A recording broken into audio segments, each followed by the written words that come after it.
لكن اعتماد المكتبة كبير جدا على الناس السكندريين أو السكندريين أنفسهم، وأيضا على الأم اللي هي جامعة اسكندرية، لأنه الجامعة هي اللي أهدت المكتبة الأرض بتاعتها.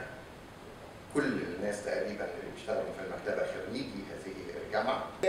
لما بنتكلم عن اليوم العالمي للبيئة، احنا نفسنا نستشعر ان البيئة دي هي الهواء اللي بنتنفسه، المية اللي بنشربها، والاكل اللي بناكله، وان سواء المية او الهواء او الاكل كل ده متأثر وبيؤثر في كل مناحي الحياة. ايضا مجموعة من الشواطئ تم استعادتها وتم حمايتها كمان.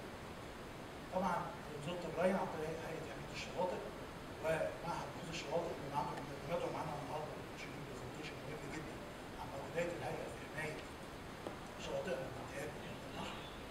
طبعا بالاضافه لدول ما يفوتناش احنا نشيد بالجهود العلميه الضخمه اللي بتقوم بيها جامعه اسكندريه. الطائره القديمه ولا الطائره الجديده، الموضوع اصبح ليس فيه رفاهيه.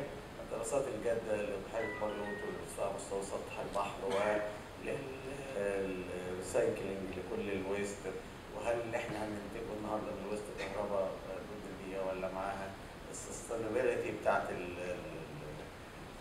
البيئه واستدامتها. القوانين الخاصه حتى بقوانين البيئه، احنا كنا مع المستشار عبد العزيز الجندي من اسبوعين ولا حاجه كمحافظه كاحياء ومحافظ. اعتقد انه بيتكلم في موضوعات كتيره هو غرق فيها في القانون 9/2009 البيئه اللي هو المعدل للقانون 4/94.